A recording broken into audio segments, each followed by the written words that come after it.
ভাই একটু কম করে ভয় দেখা, মেয়ে মানুষ তো, যদি কিছু হয়ে যায় ওকে অত দয়া দেখাতে হবে না। এই বাড়িতে শুধু আমরা থাকবো, আর কেউ না। আমাকে সিনেমায় ভূতের মতো লাগছে তো। হ্যাঁ দেখলে দাদু লেগে যাবে। আগে ওই শালার দাদুকে দেখবো, তারপর অন্য কেউ।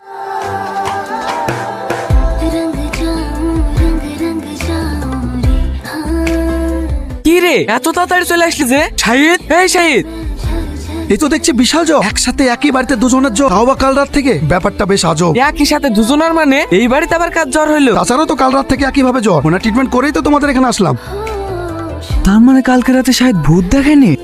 কি দরকার ছিল তার দাদুকে ভূত সাজানো? আমি কি জানি না কি ওরা ভয় দেখানোর জন্য ভূত সেজেছে। এখন কেমন আছে দাদু? ভালো আছে। আপনার বন্ধুর খবর কি? ও এখন সুস্থ আছে। আর দাদুকে ভূত সাজানোর প্ল্যানটা আপনার ছিল তাই না? দেখেন যা হচ্ছে ভুলে যান। আজকে আপনাদের সকলের দাওয়াত রইলো, দুপুরে একসঙ্গে খাওয়া দাওয়া করবো, সময় মতো চলে আসবেন কিন্তু। রান্নাটা কিন্তু সেই হয়েছে কাকি। আর একটু মাংস দিন। না না, আর লাগবে না।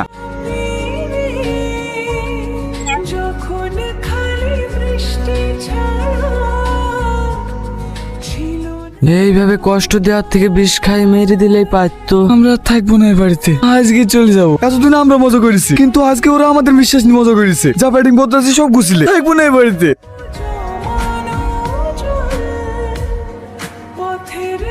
মাহি, ওরা কি সত্যি চলে গেল? দেখে তো তাই মনে হলো। যত যাই হোক, ওরা কখনো বাড়ি থেকে যায়নি। তার মানে কি ওরা সত্যি সত্যি চলে গেল? দাদু, দাদু, কিছু জানে ভালো লাগছে না। তোর একা মন খারাপ নাকি? কাল রাতে থেকে আমিও কিছু খেতে পারিনি। তো আমরা ফিরে যাই, আমরাও তো দাদুকে কত জ্বালিছি। তুই ঠিকই বলেছি, আমাদের মতো দাদু হয়তো কালকে সারাদিন খাওয়া দাওয়া করেন। যা তোরা রেডি হইলি গা, আমিও রেডি হয়ে আসছি।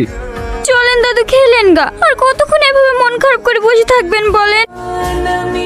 দাদু, আমি চাইতাম তোরা আবার ফিরে আসবি। আপনারা তো আজব লোক, এই সামান্য ব্যাপারে বাড়ি ছেড়ে চলে গেলেন। জানেন দাদু কাল থেকে কিছু না খেয়ে বসে আছে। আপনি খেয়েছেন? না, কথা দেন আর কখনো এইভাবে যাবেন না। কথা দিলাম, আর কখনো যাব না। তাহলে আজ থেকে আমরা ফ্রেন্ডস। ফ্রেন্ডস? দাদু, আমরা তোমার জন্য করে মিষ্টি এনেছি, এই নাও, তুমিও নাও।